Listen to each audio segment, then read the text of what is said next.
বিশ্ব রাজনীতিতে ডোনাল্ড ট্রাম্পকে সাধারণত কঠোর অবস্থানের নেতা হিসেবেই দেখা হয়। বিশেষ করে ইরান ইস্যুতে তার বক্তব্য ও পদক্ষেপ বরাবরই ছিল আক্রমণাত্মক। কিন্তু সাম্প্রতিক এক মন্তব্যে যেন ভিন্ন সুর শোনা গেল তার কণ্ঠে। এমনকি অনেকের মনেই প্রশ্ন উঠেছে, তবে কি ইরানকে কৃতজ্ঞতা জানালেন ট্রাম্প? মার্কিন প্রেসিডেন্ট ডোনাল্ড ট্রাম্প স্বীকার করেছেন, ইরানের সঙ্গে আলোচনা এবং যুদ্ধের অবসান ঘটানো ছাড়া তার সামনে বাস্তবসম্মত আর কোনো পথ খোলা ছিল না।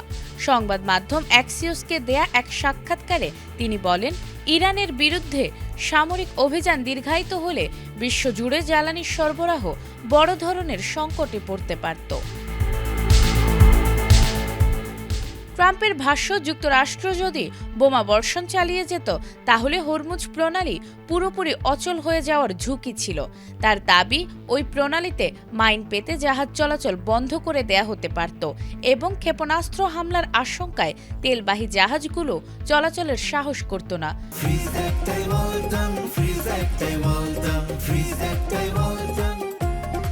ফলে মাসের পর মাস বিশ্ববাজারে তেল সরবরাহ ব্যাহত হওয়ার সম্ভাবনা ছিল।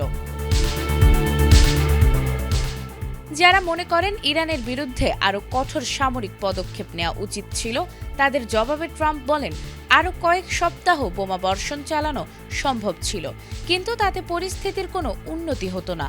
বরং হরমুজ প্রণালী বন্ধ থাকলে বিশ্ব অর্থনীতি বড় ধরনের ধাক্কার মুখে পড়ত। এদিকে যুক্তরাষ্ট্রের তেল মজুদের অবস্থাও উদ্বেগ বাড়াচ্ছে। দেশটির বৃহত্তম বাণিজ্যিক তেল সংরক্ষণ কেন্দ্র কিউশিংয়ে মজুদ নেমে এসেছে 11 বছরের সর্বনিম্ন পর্যায়ে। একই সঙ্গে কৌশলগত তেল মজুদও ইতিহাসের অন্যতম নিচের অবস্থানে রয়েছে।